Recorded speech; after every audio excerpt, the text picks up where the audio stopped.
to everyone joining us in this session, and would like to express our gratitude to the organizers of the and sponsors of this Innovate Global Summit 2022.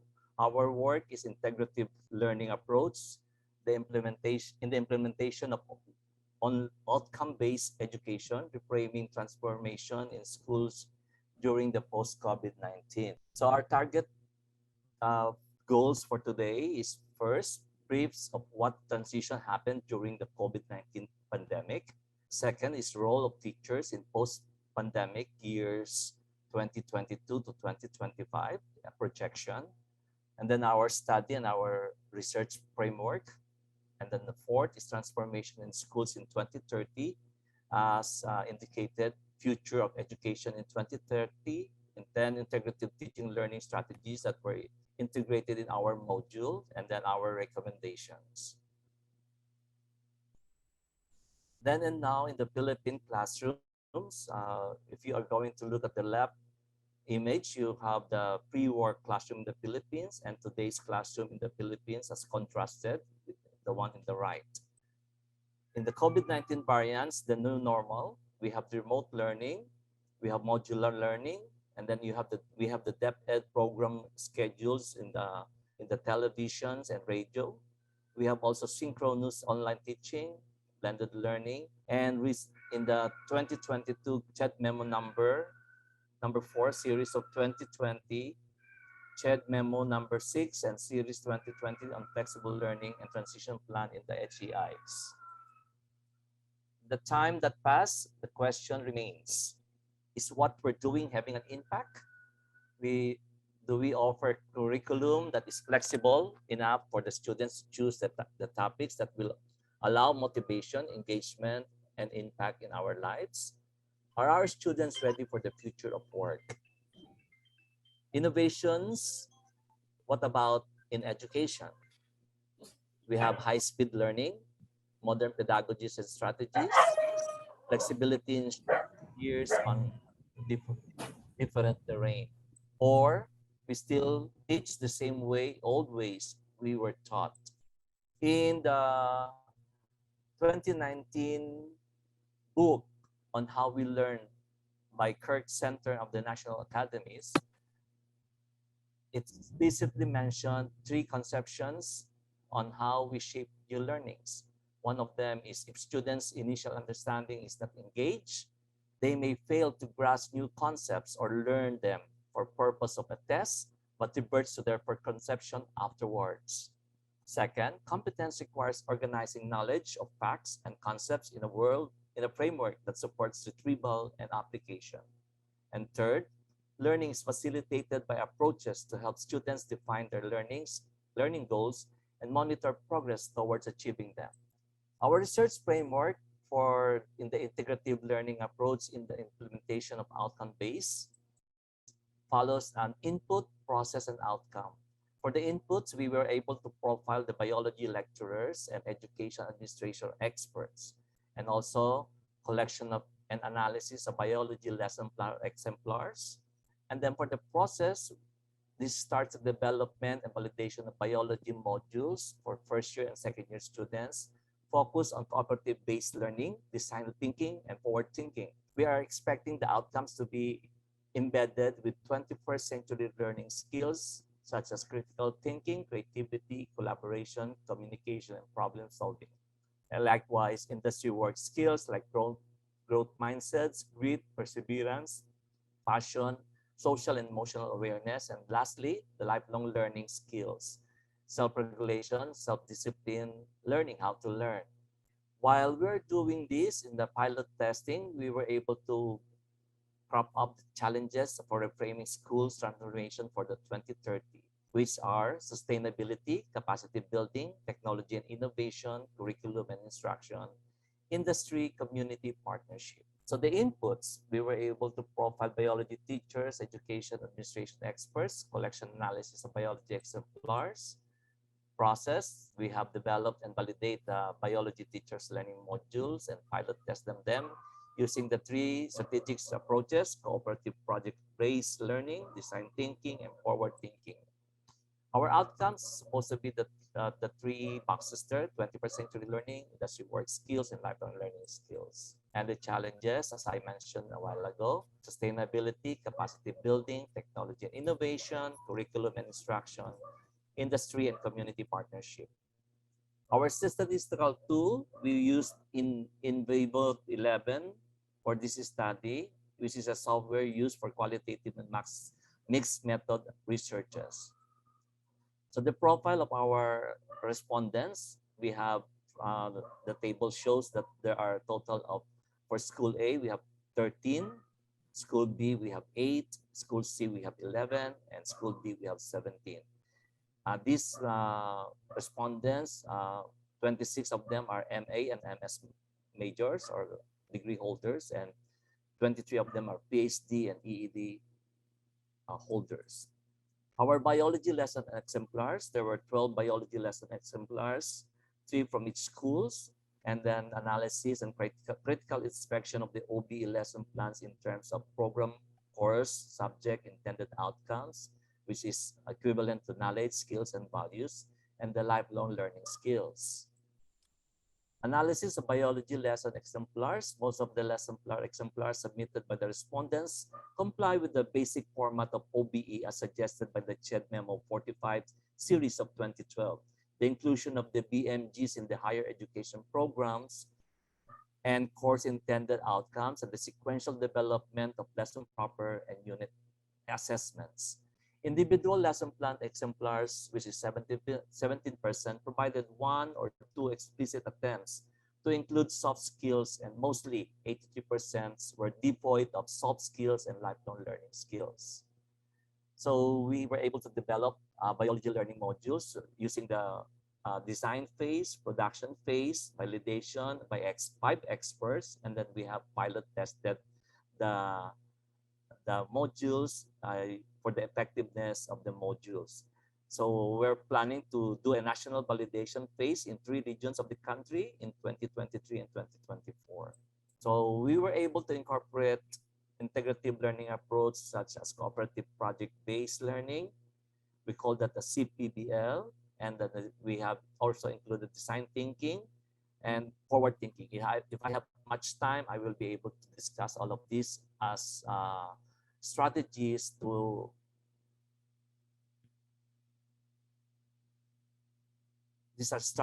incorporate all of these learning approach.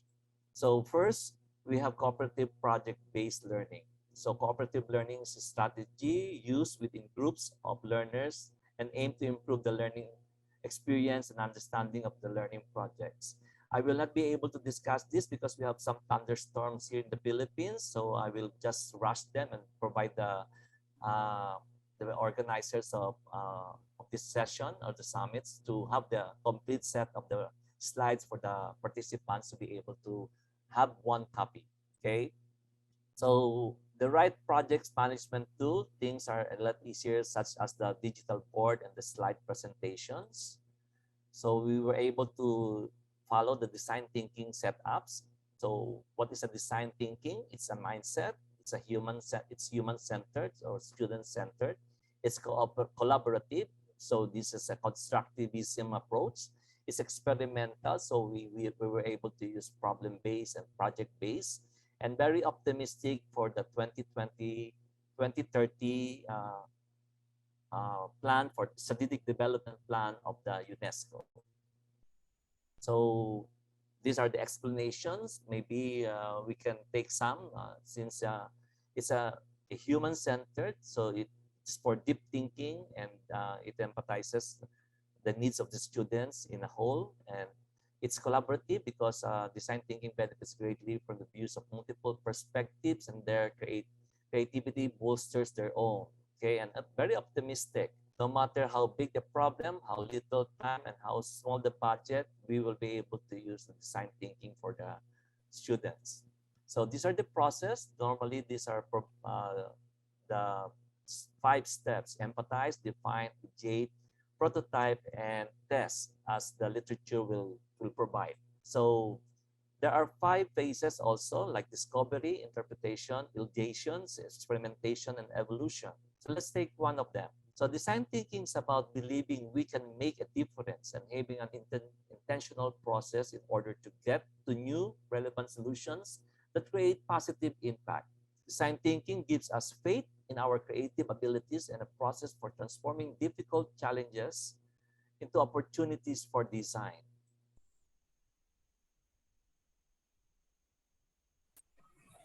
So the first one is discovery. So I have a challenge. How do I approach it? So there are three steps: understand the challenge, prepare research, and gather inspiration.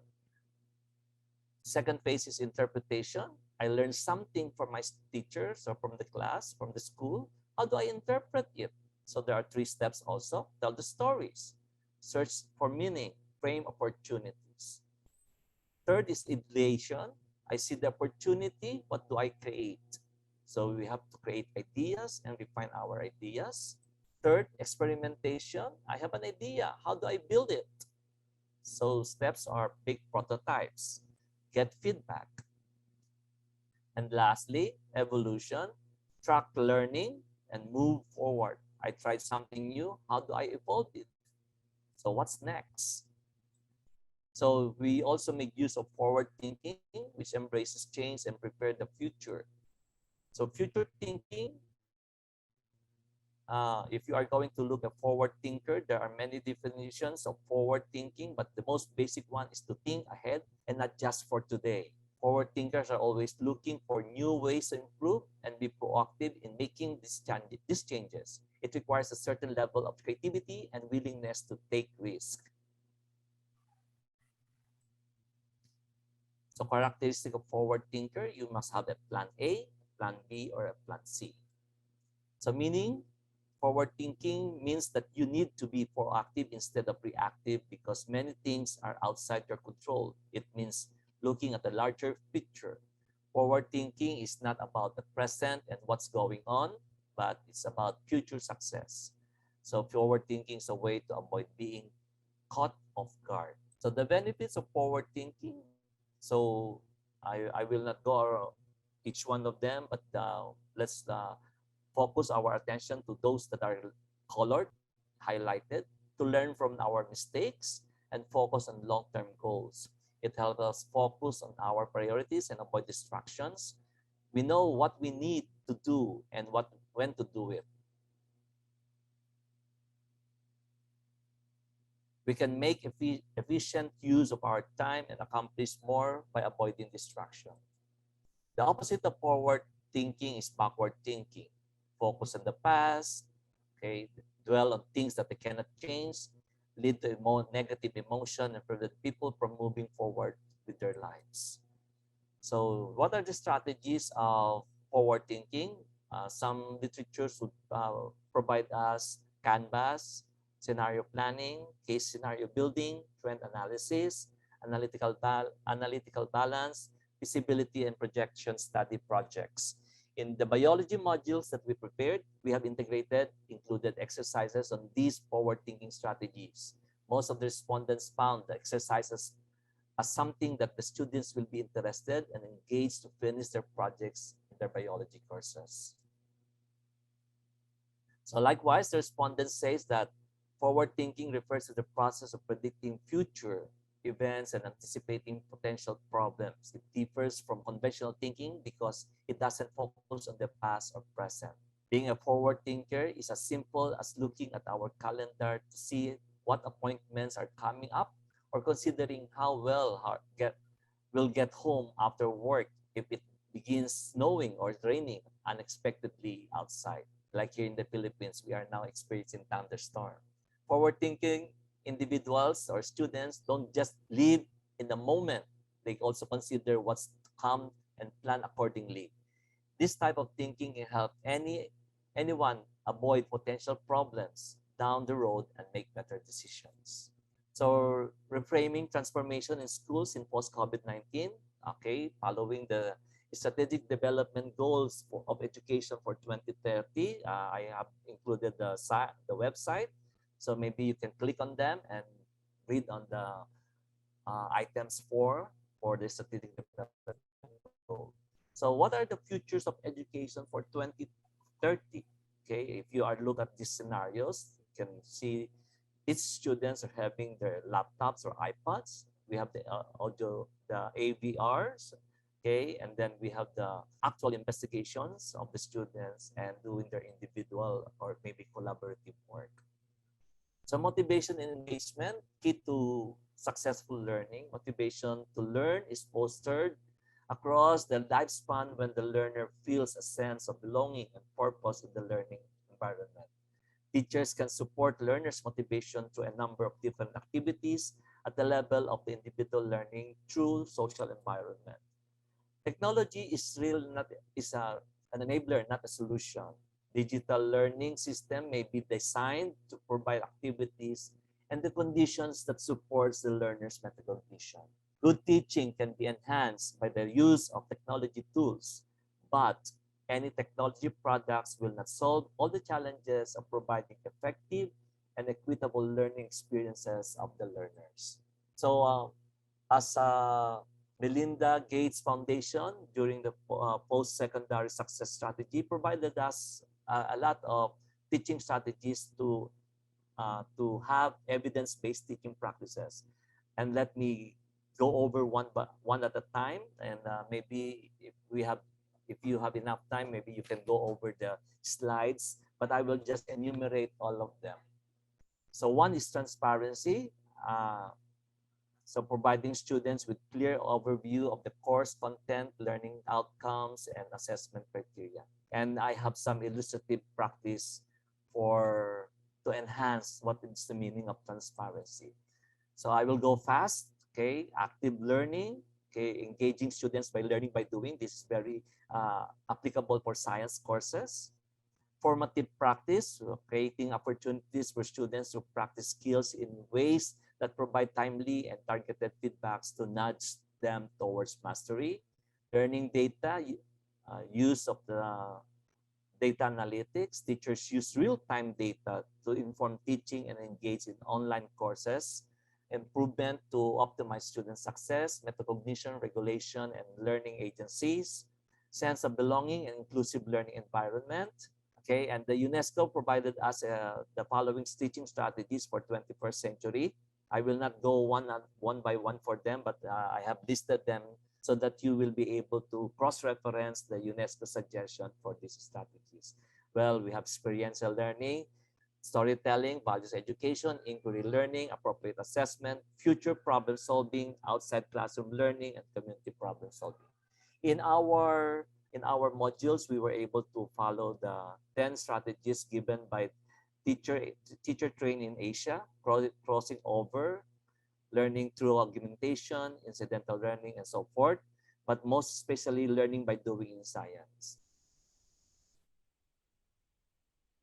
So crossing over by letting the students have a field trip and go to the museums. In the Philippines, we have the National Museum for Natural History, where it provides us a lot of information on invertebrates and vertebrates and about biology and nature. Learning through augmentation, students are asked to ask open-ended questions and think like scientists, as espoused by the book by Michael Scherzer, a PhD.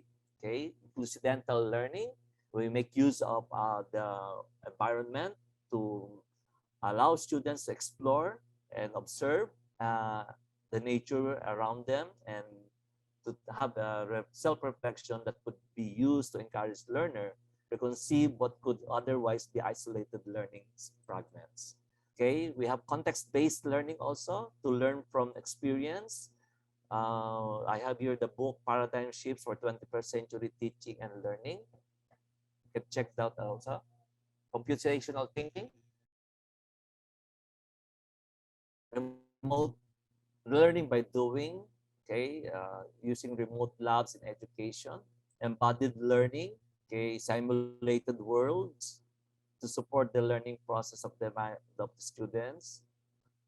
Adaptive teaching, like hats off to adaptive learning by, I have also listed the site here so that you will be able to cross-reference the experience of the students. So it uses data about a learner's previous and current learning to create personalized path through educational content. Dr. Mel, Twice, twice. uh, Yeah, I think this is Dr. Mel, this is yes, can you please kindly finish in 1 minute?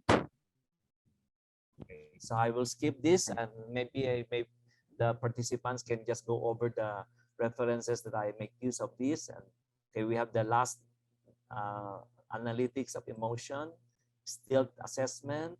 Okay, so we have the 21st century education landscape. What are the skills needed by our students in the 21st century workplace? Okay, we have critical thinking, communication, creativity, collaboration, perseverance, grit, systems thinking, curiosity, and empathy. Okay, so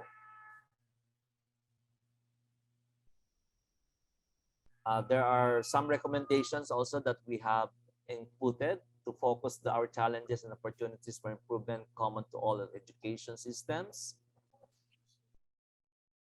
Okay, so there are, I think, 6 recommendations or 7. And maybe we will be ending these slides or this presentation with the saying of Albert Einstein: we cannot solve our problems by using the same kind of thinking we used when we created them. Okay, thank you and have a nice day.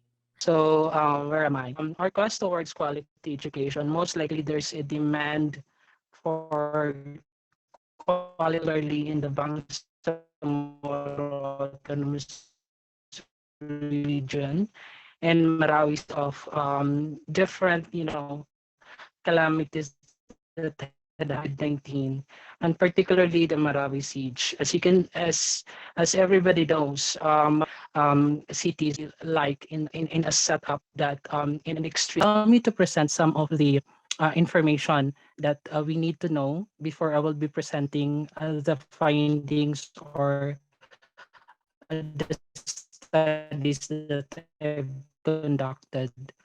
So most likely what we have right now is Bangsamoro Autonomous Region in Muslim Mindanao. So basically we have an as that Mindanao is considered as an armed conflict area. So in order for us to resolve it with the government that we have, I as a Muslim most likely would want to have a separate, form of government. However, we have the Philippine government itself.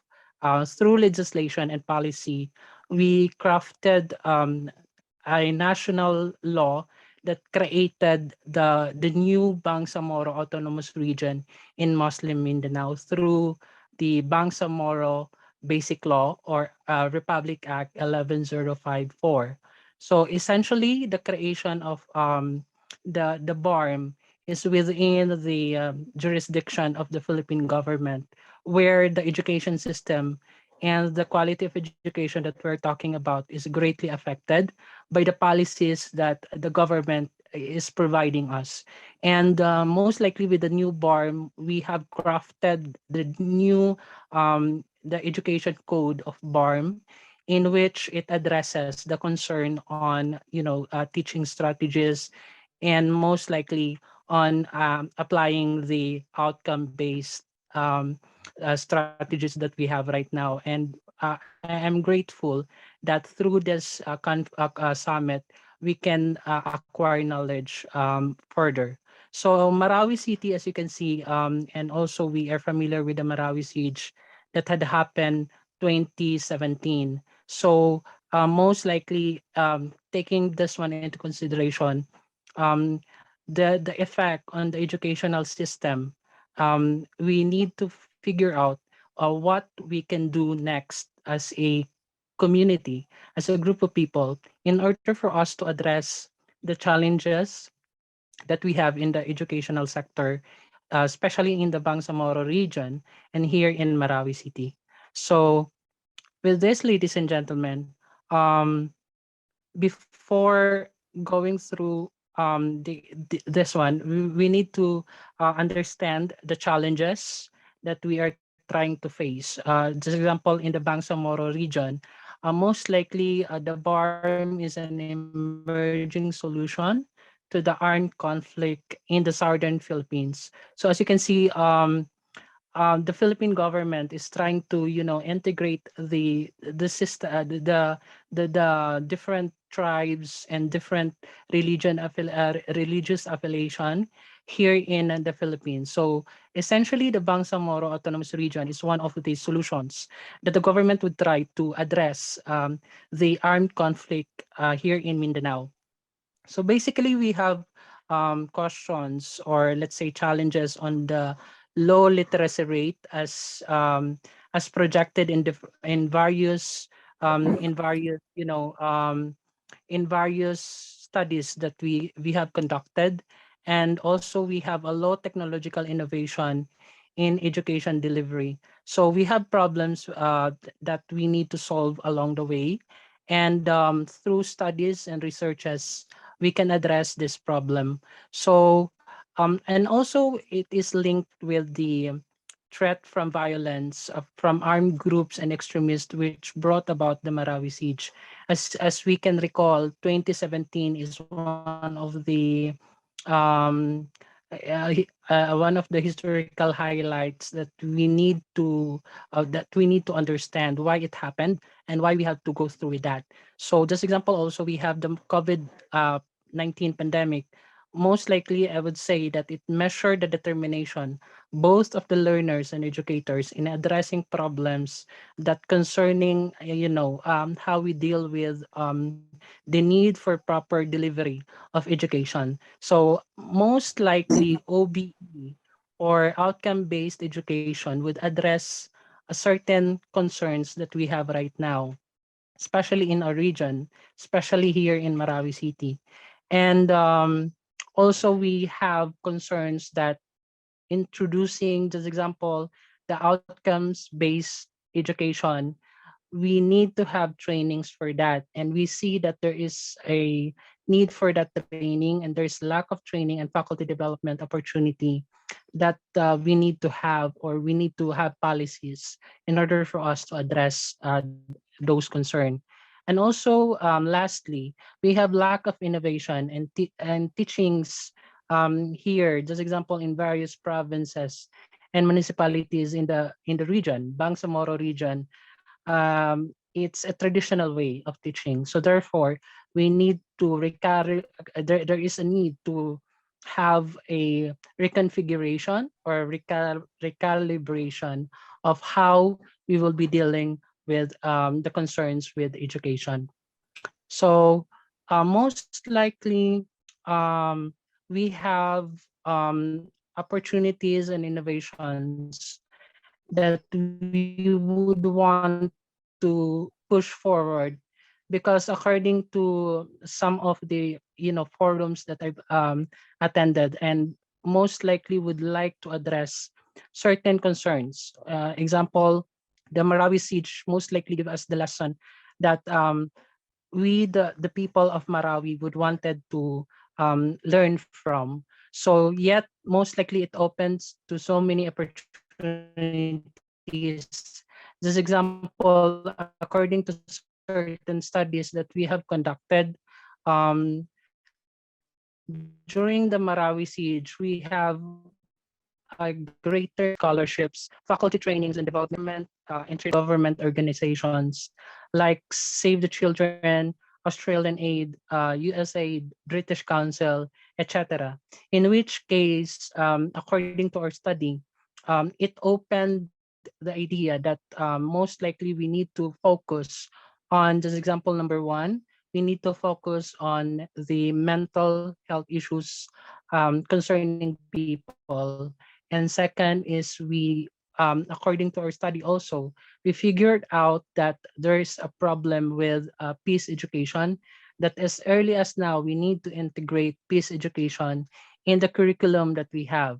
So um, upon recommending those things, we have given those recommendation in codifying the first Bangsamoro education code, and most likely it helped understand the um, the psychological impact on how we need to have curriculum based reforms Just example, when we try to have, let's say, mental health issues, when we try to address mental health issues, so most likely we need also to figure out how to have this one in the curriculum. So most likely the OBE as a form or method would essentially cater to those things. And we see also that there's a need for us to reintroduce or introduce the concept of peace education as a means of telling the young children, young people of the Bangsamoro that we need to step up with the challenge of time. Just example, as of now, we are at peace. So how long uh, can we sustain the situation that we are having right now? So it's essential for us to understand the concern of time through peace education. So most likely, in the studies that have conducted, the kind of the setup that we have, I think OBE can open up the portals in which we can fully understand the concern on peace education. So as an advocate also of peace education here in the Philippines, as well as in the Bangsamoro region, we need to reintegrate, recalibrate our minds in accepting peace education as part of the curriculum, not only in the Bangsamoro region, but also in some other parts of the Philippines. Because as a recommendation to the Commission on Higher Education, we need to have policy, just example, adapting peace education as part of the curriculum, not only in the level of higher education, but most essentially in the lower part of the educational system here in the Philippines. So also we need to review and go back to our understanding that after 3 years, this example here in Marawi City, after 3 years, we have experienced yet another challenge of time. The COVID-19, most likely it addresses, just example, when will be the time that there will be technological innovation in the learning of our, the children or the community. So most likely we have the COVID-19 pandemic, which opened the opportunity for technological innovations like online learning and use of educational application to aid distance learning. And also most likely it opened up to a new pedagogy that it came to practice, and one of which is the outcome-based education. So through this, we need to understand that, just example, in our part, this is the only time that we realize that, hey, there are more that we can give to our learners. There are more that we can give as an educator. There are more that we can give as part of the community. So I think it is more meaningful that we need to see this one in the aspect of reconfiguring the kind of communities that we have through outcome-based education. So most likely we have trainings that are rampant online. So how they can access teaching in various universities and various let's say in different areas here in the Philippines and here in Bangsamoro. There is a question on how they can access this training online. Basically, there is a challenge in how to give prospect to this innovations and giving just example more idea on how we can share the trainings online with them. So most likely um, we have in our part, this example, we have policies in the Bangsamoro Parliament. According to our study, the policies that are crafted in the BARM essentially would want to address the challenges of time in our area, in our locality. So we undergo with transformation from the just example, according to the study that we've conducted, we transformed from, from the traditional type of teaching into somewhat meaningful teaching. And most likely through understanding certain concept that would address the need of the people. We have this one, this example in our case, that we try to understand the dynamics in the Bangsamoro higher education in order for us to understand what is the situation that we are into right now. So this example, we have um, from the Marawi siege going to the COVID pandemic, there are studies that we've conducted that states that, just example, collaborative, efforts within the community and within various stakeholders would essentially give us an upper hand in addressing in a particular community. The status in our case, we need to have partners in addressing these issues. For us, we are grateful that we are being helped by various agencies, non-government organizations, internationally. Just example, we have USAID, for example, that gives faculty development training programs. And through our study, most likely we need to understand that we need to create something meaningful from it. And based on our study and research, it shows that though there are cases that there are international opportunities that we have, the question is when does, let's say, the group of faculty members or the group of teachers are ready to embrace internalization, uh, most likely the changes in the kind of teachings that we will be introducing later. So most likely there is a challenge, just example for young educators like me, um, to upgrade certain, understanding on how we can deal with possible opportunities that we have right now. um the studies that are conducted, that the group, or just example in my group, have conducted, we try to understand the dynamics in the Bangsamoro region. So most likely, okay,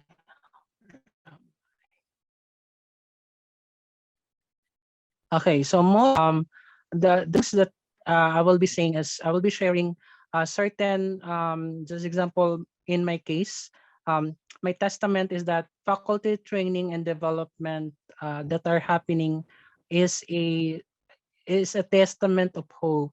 It is a story. Our story is a testament of hope. Just example, in my case, I was able to be part of those who were trained in various trainings and presentations in a local and national, and also in the international arena. Just example, we go through with the Sorry, international sorry, Professor innovations. Jelani.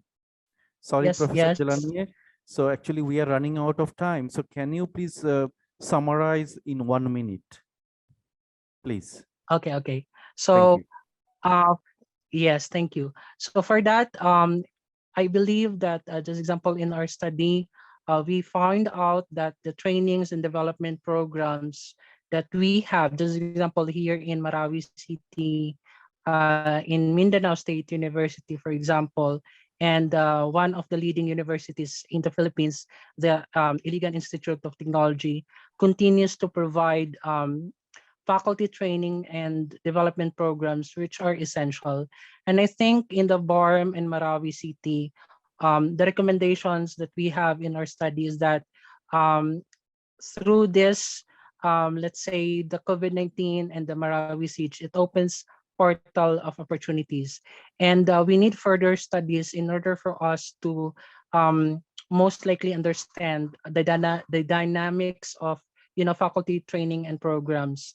And also for this, we envision that in coming years, international collaboration in faculty training and development can be provided, and there are plans for exchange programs for faculty members, as well as sending faculty members abroad for professional growth and development.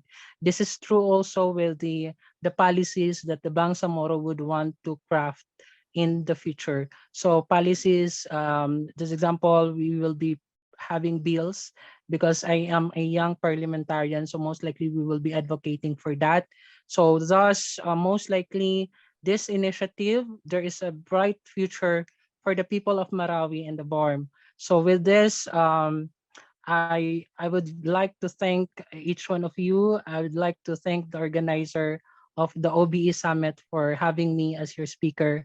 It is a pleasure to speak with respected speakers around the world. Thank you so much and have a great day.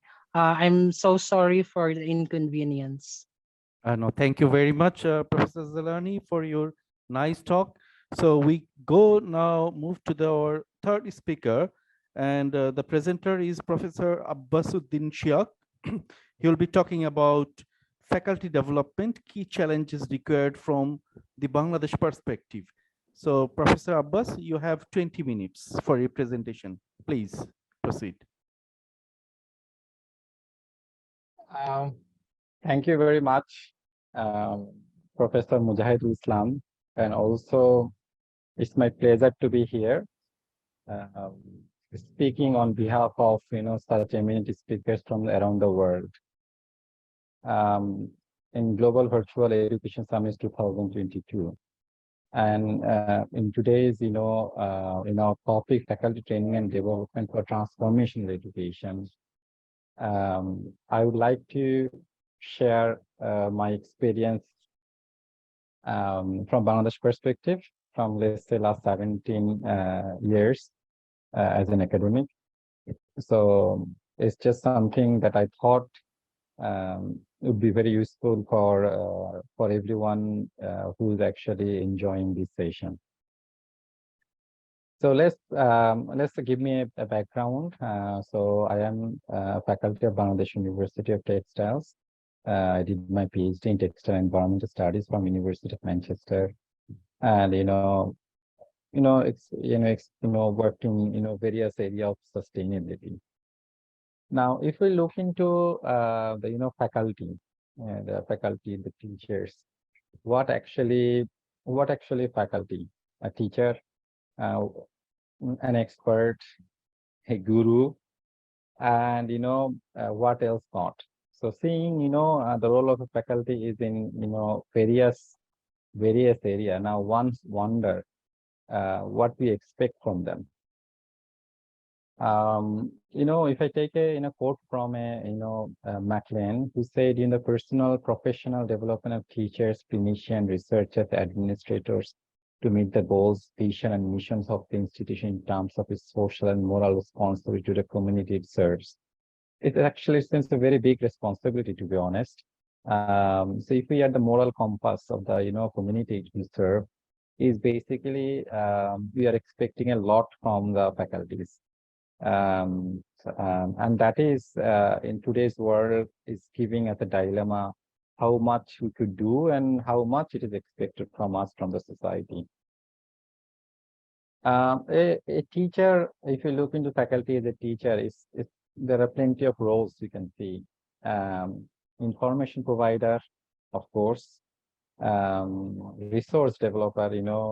We are asked to produce resources for the mass, for the communities, for the other stakeholders, facilitators, planners, of course, planning for the future, planning for the students that we teach, we love to teach.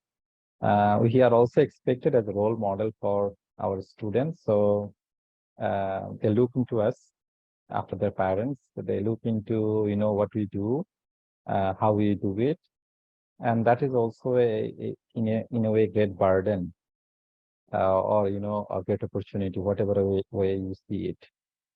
We also, as a role as an examiner or assessor, various competitive exams, various town final exams, various other opportunities that we do.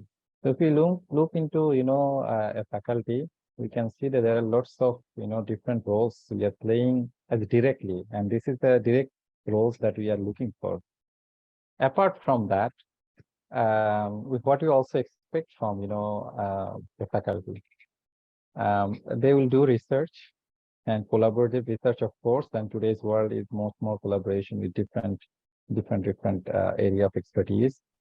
The regular tasks, reading, training, writing, reviewing, peer reviewing, and of course, writing and administrative grants, project proposals. We are expected, participate in different conferences around the world, just like today. And also we have administrative work, like, departmental, it could be university, or also, serving on leading committees of national and also international. And more than that, we also is expected as external support for, expert consultancy and trainer. That is interesting because the society or especially the government or, the other private organizations look into us that we support them to in various problem solving scenario or various development scenario or various innovation scenario. But at the same time, we are also expected that, we are the big moral beacon of, the society because of our expected intellectual ability that we are also expected to, social cause and activism on various, problems or society that we have. And with all those things that I actually said, the role as a faculty, as a teacher, and all these, other roles, we also have a family to maintain. And that is a big challenge as faculties we are facing. How we are actually accommodating all those activities, or how much we should focus into that. That is, and how, especially a developing country like Bangladesh, where the quality of education is it seems going down, because if you see, there are not many university in top 500 ranking even. So this is also a big challenge for us, how we transform our education. And particularly, I am focusing on faculty point of view. In my opinion, for early stage faculties, there are this pyramid that actually made up. Of course, I would love to, back it up with just a proper research, but it's my opinion on that, a faculty should spend more time, especially on early stage faculties, teaching, learning, and also around 40% of its time. And then, of course, in student counseling feedback, 15% of his time, his or her time. Research and conference, 25%. So it's 40 and 40, almost 80% of the time should basically a development for themselves and for the students. And then the other, 10% on administrative and 10% on the social cause and activism or external work. The reason this breakdown I've given is because I see most that the young faculty, those come up in the universities, are spending more time on the administrative, whether their choice or not. Sometimes it's, they have been given tasks by their superiors, or they have been tasked, or their interest actually goes into that. So as a result, the development that should be coming from the teaching, learning, or students, student counseling is actually, taking place later, and the more focus on going on immediate committee meetings, immediate administrative tasks. And this is something has been not taken up by the universities here, where the young faculties should have developed themselves, especially first 5 to 7 years. So in that respect, so with the problematic scenario that we are in, a young faculty should have actually, I would say, four different goals. One is individual, of course. Second is departmental. Third is organizational. and external stakeholders. I would rather much more focus on the, individual part of it, because departmental and organizational sometimes is coming up as an ad hoc basis from the top. And in some way, they could not say much more no, but individual choice is the one that, they could actually focus into. And for that one, if I actually look into that, what are the key changes are required for this individual development? And with in my university, there are almost 70% teachers are, let's say, in their first 3 to 5 years of their academic career. Pretty young, pretty young, and also very open to learn. But the situations and circumstances actually putting them into in such a condition that actually they lost their focus. So what I suggest is, they should have a clear vision on that and their mindset, and the understanding the timing that they need to share with the faculties, and also a focus on being a student centric. So let's look into a little bit into that part. Now, when I say, clear vision, one of the challenges of young faculties is um, young is thinking that, teaching is a job for the, the lazy people. I mean, I'm sorry to say it, but that's how sometimes, because you feel relaxed and you spend time on XYZ, but not basically finding out what's your role. So having a mental picture of the key role is I think the most important, that how you would like to see yourself. Are you a mentor? Are you a change maker? Are you, motivators? Are you, are you an expert, or are you a creative person that you're always trying to, see things positive to the people? So having a clear vision for the faculty is, I think, the most important part of it. And second, for me is, learning to work on what you have. In my experiences, when I speak to the young faculties, I often found that, they're complaining, they're blaming things, that I do not have this, I do not have that, this should have been done, this should not have been done, the machine is not there, the support is not there. But the most challenging part of that is understanding that, changing things require patience, changing things requires, extra miles to go. And the beginning of anything change is, should start with whatever the, facility that we have with. If we go, if we wait for other things to, develop and then we work on, probably would not be able to do it. So learning to work on what the facilities, what the support that we have, and then bringing the changes for other faculties would be the, for me, it is one of the things that is lacking by the young faculty. So two things, finding the role themselves, the mental pictures, and, learning to work on with the limitation is the key criteria I felt for the young faculties is required. Secondly, I would say mindset. A mindset is, now often talking about, especially for the young graduates, but I feel the same thing happening because the young graduates are becoming the teachers in the country. So which means the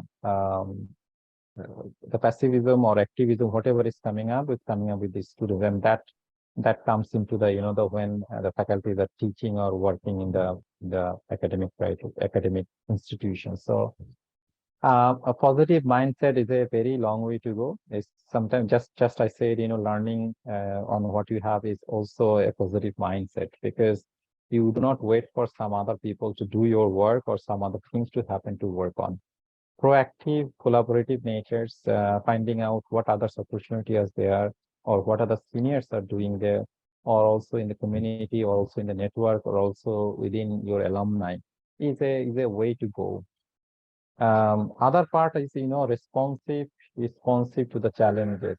responsive to, student needs, responsive to, circumstances, responsive to, take the responsibility to go extra mile.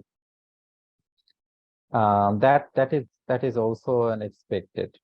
The last one that I think is modern learning style, and many of the young faculties that I found is very tech savvy and very enthusiastic to enthusiastic to accept the new changes. But I also found that there are many faculties um, who who is teaching the students on the very old pedagogical way. So rather than bringing energy to the students, it's much more rote learning, and that rote learning is basically in this time is making the students more less frustrated. So encouraging students on self-directed learning, reflective learning, experimental learning, and adult learning principle is embracing them is the way to go, and continuously moving or changing or updating on the learning style is also very important. Now, also, as I said, the time that I think that a young faculty should expand on that. So, in the same way, they should have dividing responsibility, and in some way, they should try to stick to that time frame, because let's say it could be plus minus 10 to 15% changes, but every week, if they have come up with something looking into their time and how they're spending, and that is also a very good way to divide responsibility. How many lectures that I have to take, and how much changes I will do in my individual lecture, how much preparation I will take in my individual lectures, what is the how much time I will spend in your curriculum development, what is upcoming, what is the changes that is required. And also, is there any faculty and professional development program going on? Should I make one? Should I attend one? Should I look into one that actually will give us much more opportunity to develop myself? Can I actually allocate some time on that professional development? And also assessment and evaluation. Assessment and evaluation of the students is very important criteria, because every faculties do. But one of the challenges that we face is the student doesn't get any feedback. So, for example, any assignment or any like class test or any other different evaluation form, students are given marks, but they haven't been told what has actually can be done to improve it, or what are the changes required, or how the students will be evaluated, or what is the expectation from the students. So these are the key criteria that is that should be in the mind, so that it can be given to the students. Our student numbers are high in some courses, so that might be difficult, but in some way, this is the responsive part of the faculty, that the feedback should be given to the individual students. And this can be student counseling and feedback, especially as I speak about the feedback on the evaluation. But there is also the other thing, that this is the challenging time for the students, and with the social media, with so many show-off events, students are getting frustrated. Most of the students are getting frustrated by the technology itself, by the show-off itself, by the drugs and other issues. And there should be in some way, although there should be professional counselor, but many of the students, we do not have that kind of support in most cases. But then again, students are sometimes is very want to speak to the teachers, especially supportive teachers. That could be the one that every week 2 to 4 hours on the student counseling. That is also missing. I also felt that the teachers should be the faculty student centered, because our students, our future, they will take the responsibility from ours. So whatever we do, whatever we give them, we should focus on their development, and the learning outcome of the course lectures, mental health support, many of the students are, let's say, doesn't come prepared or lazy, or there are other issues like moral dilemma they are facing. These are the things that, focusing on the classrooms or focusing on the making sessions from out of the classroom would be a way to go. Career guidance, many of the finalist students, they would like to know, what careers they Sorry, have. Professor Dr. Abbas. May I kindly request you to summarize in 1 minute? Actually, we are running out of time. So in 1 Yeah, minute, thank you please very much. summarize. Thank you. Yes, thank you. I will do that. And counseling, looking for the scholarship opportunities, RATA opportunities, supporting them in extracurricular activities, and then of course, making them ready for the student research and student conferences. And finally, I would say lifelong skills, making them ready for the real world. Knowledge is one thing, but making that knowledge working is another thing.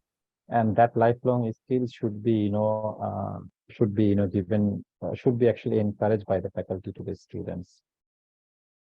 And as I actually am quoting, the Einstein's that when he said he never teaches his pupils, just, provide an opportunity where they can learn. And that is, I think, in some ways missing. And that is something that I think we should be encouraged. Just last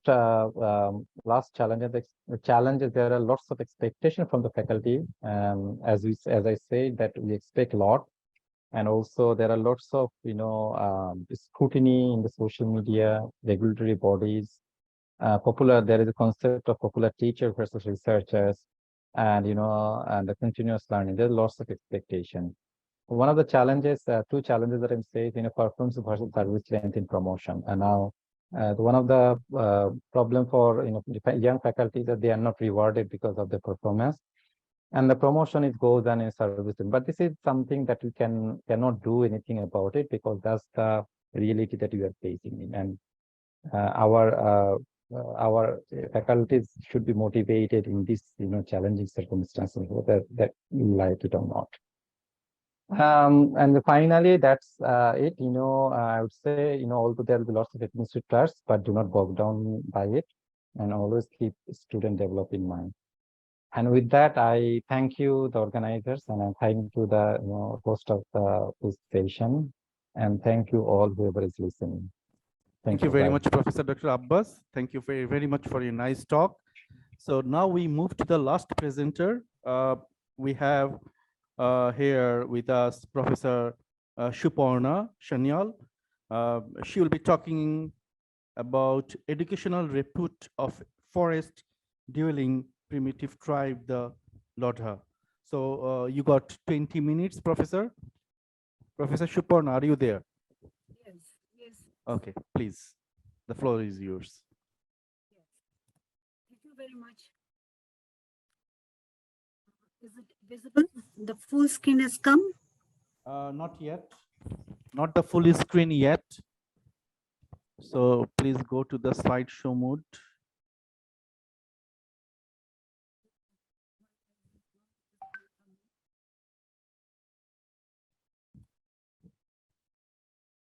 F5 function and function F5. If you press F5 from your keyboard.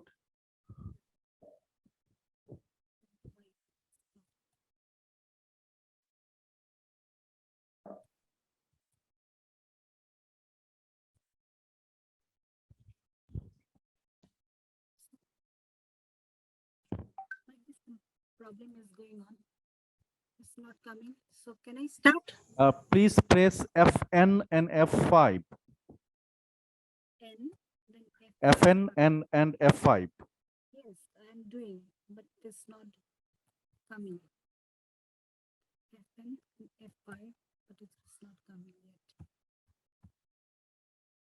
Then go to the view. I think.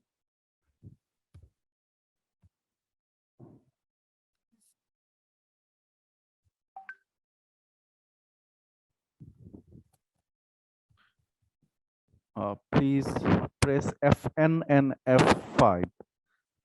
So I'm doing here, but it is not coming. I don't know what is the problem over here. Uh,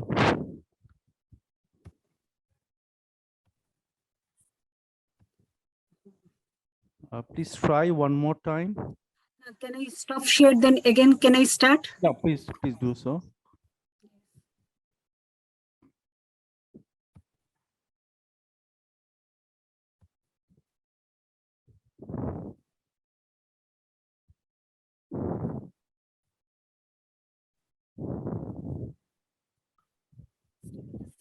Does it work?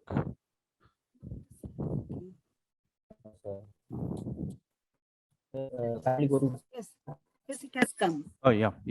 Thank you. Yes, very good evening to all of you. So it's a Global Virtual Summit 2022. And I, Professor Dr. Suparna Sannal Mukherjee from SICOM Skills University. I am the HOD of Education and Associate Professor, Bolpur Birbhum, Shantiniketan, West Bengal, India. So faculty training and development of transformational education. My topic is educational repute of a forest dwelling primitive tribe, the Lodha. Education and repute is a dominant conceptualization. The repute is based on familiarity with the pupil concerned, beliefs about what to expect from the organization or education-related institution in the near future, and impressions on the basis of educational motivation about the organization's favorability. Education reputation is a management orientation. Forest is a rich source of revenue manufacturing power. While education plays a vital role in the indigenous people, especially the forest dwelling community, the tribes. There are several scientists who have worked on this particular field. But till 2013, there is no work has been done in the forest and forest dwelling people, especially the impact of Indian Forest Act. Dr. Sannal Mukherjee, who has done her PhD on the impact of Indian Forest Act on the tribes, and she narrated that the Lodha appeared to be a bewildered lot. They grew up in and around the forest and continues to have a good deal of dependence, are uncertain of what is on or what may occur in near future. She also narrated in the predicaments of forest dwelling tribes by dint of Indian Forest Act, what has happened in the forest dwelling tribes, especially the Lodha. Professor P.K. Bhaumik also explained in the socio-economic, socio-cultural aspect. For Professor Danda, he also explained in the predicaments of marginalized community. The present study was based on the various objectives, of which 5 objectives has been relied upon: to explore education for the society at large, to enhance tribal education, to develop educational repute among the tribal people, to ensure educational transformation for the nation building, to propagate curriculum advancement from lower strata to the higher. Then the present study has been relied upon the investigation on Indian boscage and its dwellers for their educational transformation in positivity through training and development programs, which has peered into the concerning subdue factor, needed delineation of the educational transformation and its protection rightfully. The audiovisual methods was introduced for enhancement of the educational transformation programs of the tribal people of Langamera village, encourage educational upliftment among the tribal people. The forest of all categories made a synergy in our planet Earth. It has a definite role so far as Indian tradition and culture is concerned. The forest plays a vital role among the forest dwellers, especially the tribes. Tribes are aboriginal people and they have age-old rights over the forest. Forest is the main source of their patterns of livelihood sustenance, while normal education and entry into the school was a far cry. Education is the key points for development of the forest dwelling tribes, especially the Lodha. Then, Sorry, Professor Suparna, may I kindly request you to turn on your camera as well? If you do not have any internet issue, please turn on your camera. so I have shared the screen. So it is go to the camera again. It have been the problem. Okay, then carry on, please. Go ahead. Okay, the tribal education in India. Tribal education in India customized to fulfill the unique needs and a rational change through educational upliftment for the benefit of the tribal children for the development of the society at large. Tribal education can enhance the potentiality among the children along with socio-economic and socio-cultural development for the people who are belonging to the marginalized community and identified as backward classes. Education policies of 1968, 1986, and 2020 always emphasized tribal education in various ways. 5-year plans, then the Kothari Commission, Devar Commission, the Muralidhar Commission was explored the tribal education in a wider scale in India and West Bengal too. The tribe Lodha. The Lodha are the hunter-gatherer primitive tribe of West Bengal, India. Resided Sorry for interruption. Kindly open your mic, open your video.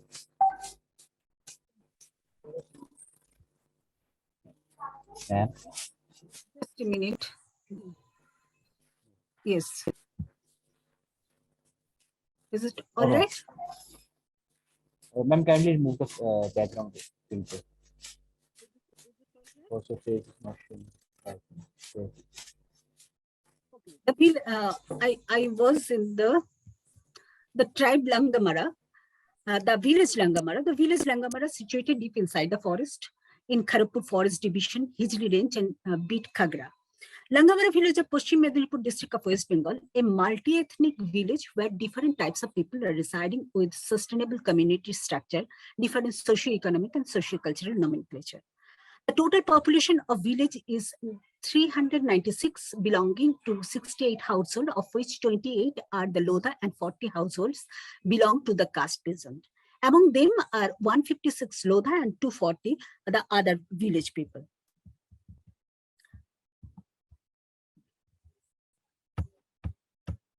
Then the National Education Policy 2020. So National Education Policy 2020, which has been emphasized upon the aims to ensure equitable quality education at all levels of school education and higher education, including access to the tribal education. It has been focused that education is a concurrent subject in the every states and union territories of the government, which plays a vital role in the implementation of the National Education Policy 2020. Furthermore, it also aims to ensure that no child should not lose their opportunity to learn and excel because the circumstances of birth or background. Then, thus, it has been proposes special emphasis to be given on socially and economically disadvantaged groups with special emphasis on tribal education.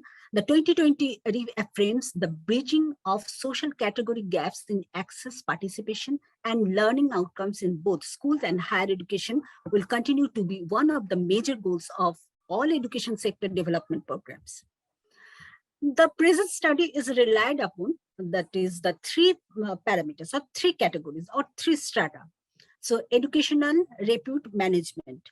First, that is the conceptualization. Second, implementation. Third is the feedback.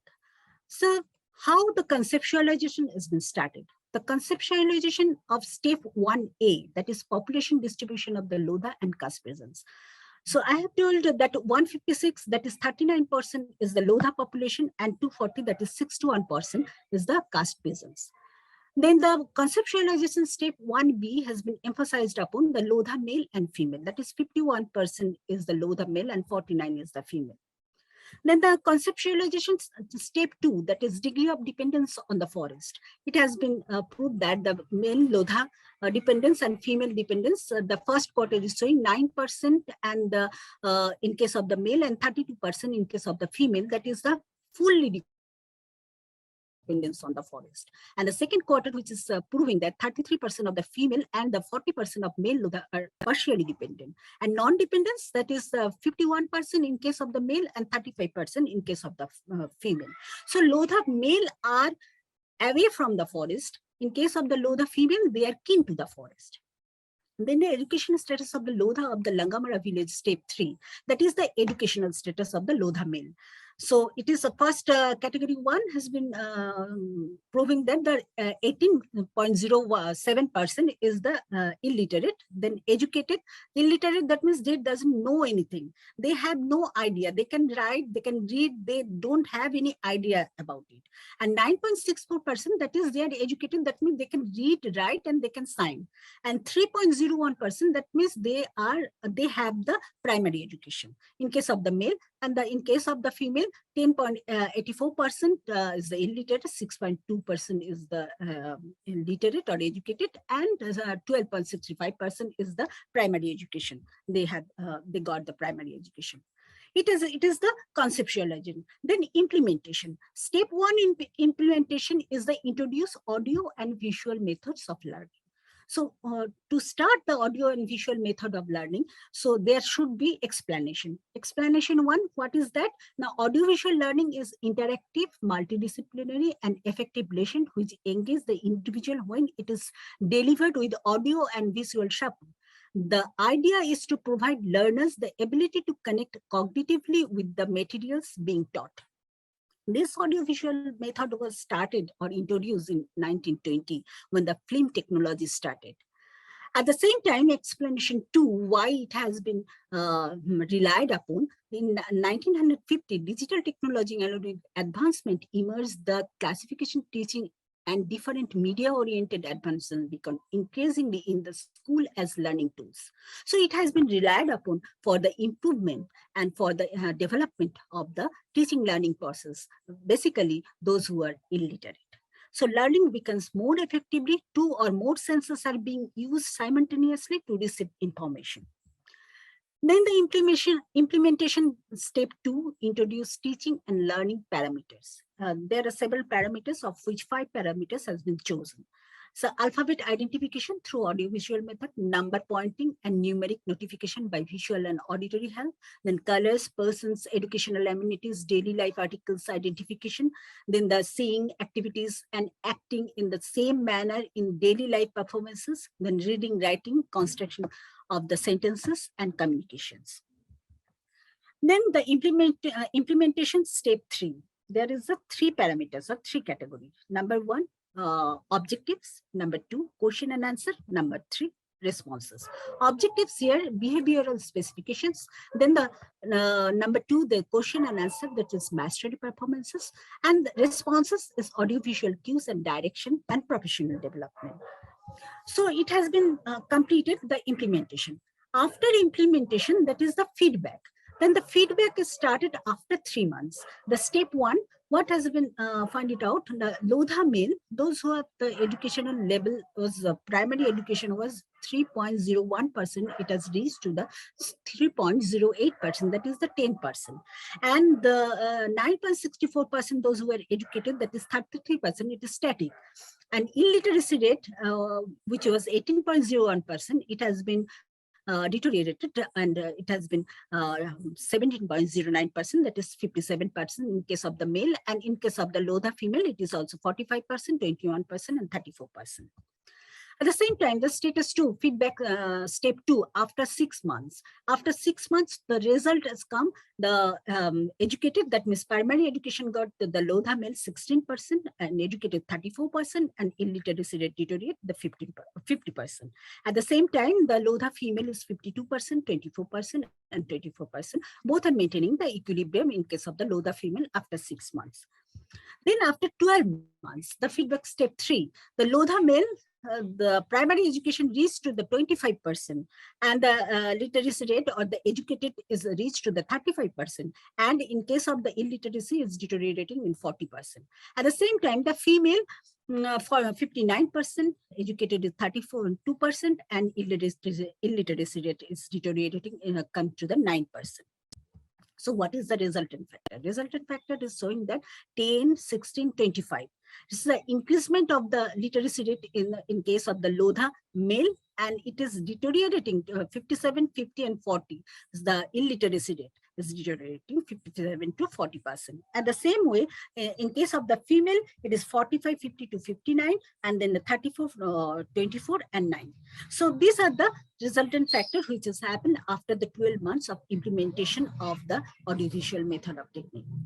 So what is the conclusion? So male educational transformation reached from 10% to 57%, and female educational transformation reached from 45 to 59%. So 47% development defects in case of the Lodha male, but 14% development shows among the Lodha female. Hence, Lodha male are mostly enriched by the audiovisual learning than the Lodha female. Thereby, it has been amply proved that audiovisual methods of teaching learning process is an effective method for the educational transformation. So what is the ultimate goal now? Audio is a powerful tool for effective and efficient learning phenomenon for the educationless person. It serves as felicitative time control learning method, which plays a predominant role as a delivery system or information and controlling agent of the to the interaction. Then audio plays a secondary, but the important role with the visual portion, information designed for formats. Then thus the audiovisual program catalytic design developers, illiterate person as a literate perspectives as the best performance producer. Hence, the educational transformation has been proven fact as an effective measure to the forest-dwelling primitive tribe, the Lodha. So thank you very much.